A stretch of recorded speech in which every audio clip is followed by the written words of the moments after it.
Hello everyone, Mark Antonaudio here. Today we're going to be looking at BFD Eco, which is the stripped down version of BFD2 and BFD3 from fxpansion.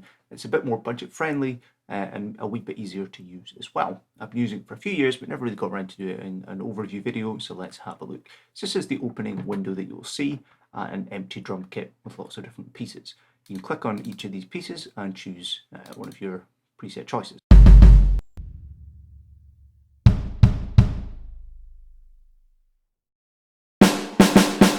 As you can see, I'm clicking on the component on the drum kit itself to get the sound out. So you can basically build your own custom kit. Usual stuff, you've got faders, solos, mutes, you have effects references here, which you can't actually click on here, but you can use your pan. The effects references are in our next panel. So up here is the three main panels, our kit, where we choose all our components and our mixer, and we go to channel, and we can basically do some processing on each individual element. So we've got our snare here, we can do kind of dynamics. I've got my keyboard here, so I'll use that. I'm just going to turn my headphones down a little bit.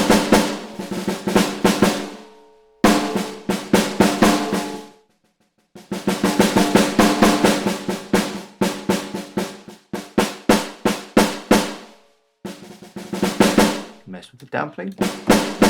We can choose a mix between the bottom and top mics.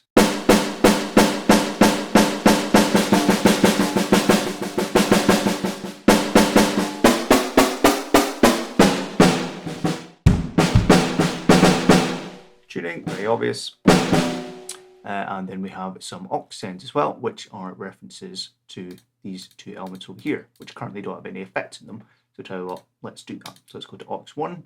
Every channel comes with a default EQ, which is turned off, as you can see. It's just completely blank.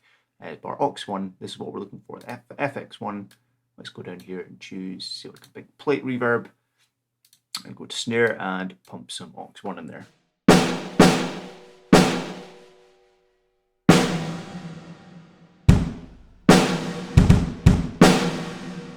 Okie dokie.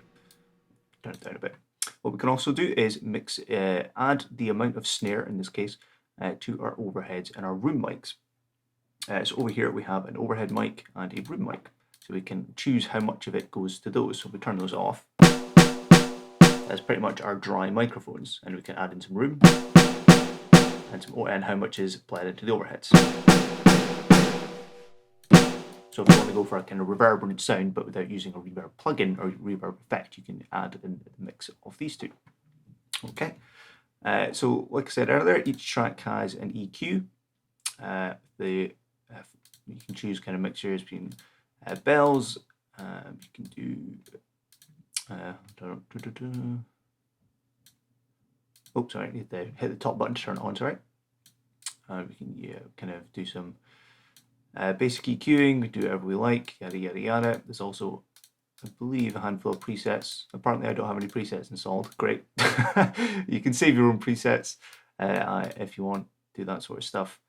Then I say you can add effects to each track if you want to start messing with the sound. If you don't want it to sound like a natural kit, you can really go in and mess around with it. But you also have useful stuff like envelope shapers, which are really cool.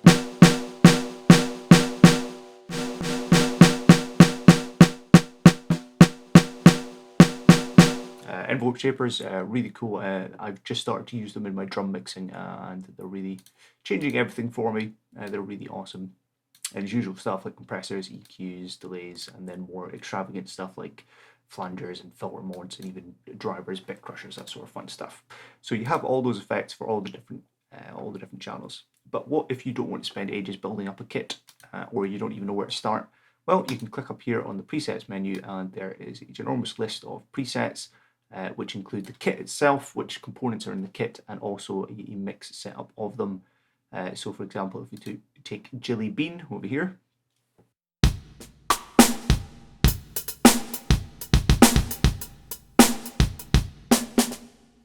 you can see it loads up a whole bunch of pieces. If we click on each of these components, you'll see some of them have effects on them. Oh, not in this case, sorry. Oh yeah, a couple of them. There's a couple of them got effects on them. It'll depend on what the preset is. So let's choose a different one. Rock hard, for example. You can see straight away the EQ changed and some compression. and there's lots more effects on, say, the toms in this one.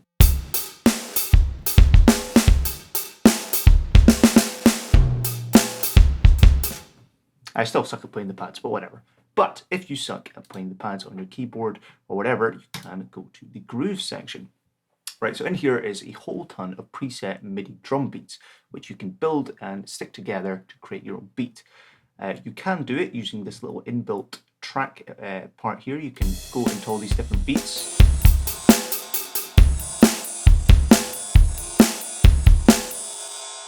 And you can drag them onto here and move them around.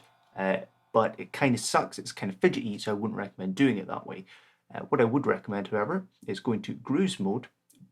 Do not have it on track, because that is this bit here. Putting it on single is almost ridiculous. It's only if you ever want to play a single beat, so which I guess if you're jamming away to it, you could use that. But for the most part, you want to put this section off. And what you want to do is you want to addition your beats here. And then simply drag and drop these into your DAW. So if I can go over here, you can see I can drag and drop that into my DAW, and I can still go in and I can, you know, add in extra notes, or I can move these notes around or whatever I want to do. So you're not stuck with that beat once you've dragged it in. So that's the way I do it. Is I go around, find the general beats I want. You can search by your genre, all these different genres. Each genre has its own tempo range. Some of them will have different time signatures, not all, but some. Then there's a mixture. You can choose to just the fills or just the grooves, or look at them all if you want. Yeah, I was going to say we're definitely on metal there. Like that. Drag that in. It's been a bit fidgety with me today. There it is. Drag it in,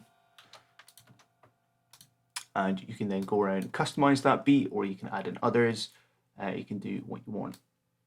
You can also do stuff like quantize, add an element of quantization or extra quantization to the beat, because these were recorded by actual people using electronic drum kits, so there will be natural time variance.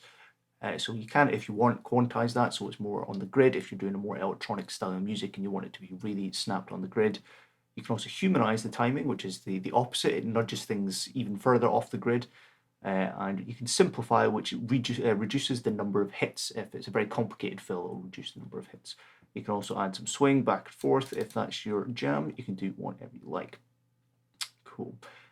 This is really cool. I find this a lot of fun. About 80% of my plugin demonstration videos, I use BFD Eco as the source. And because I can quickly just like grab it. I think that's on auto. I think that's why it started. As soon as I clicked on that, I got fright. It's so easy to build up very basic drum tracks. So when I'm writing music, I tend to use this instead of BFD2, and I will write using BFD Eco because it's easier to work with and much faster. And then when I actually come to, when I finish the song or finish recording all the other elements, I'll then go back to the drums and replace them with BFD2, spend a bit more time because there's more depth to the sound samples in there, there's more variance and more velocity levels. And also there's more kits available as well. But BFD Eco it's a great starting point. This is the first multi-sample drum thing that I got. And I've got an absolute ton of use out of it. You can see here 2.2%, 2.6% spike there of my PC CPU usage. So it's great for jamming over. If I just sometimes pick a couple of drum beats, plug a guitar into guitar rig, and then just jam away, and that's how I end up writing most of my music. So I really like BFD Eco. If you see it going nice and cheap, I do recommend picking it up. There are of course other features that I've not gone over. There's a whole different, because it's like anything, there's always more depth to it than you can see in a video, and there's all these different little things you can do. But of course there is a manual if you want to look at more of the in-depth stuff. So I really recommend BFD Eco if you're looking to get into some sample drum fun. Anyway, hope you enjoyed today's video. Please like, rate, subscribe, and all that jazz. My name's Mark Hanson Audio. Adios.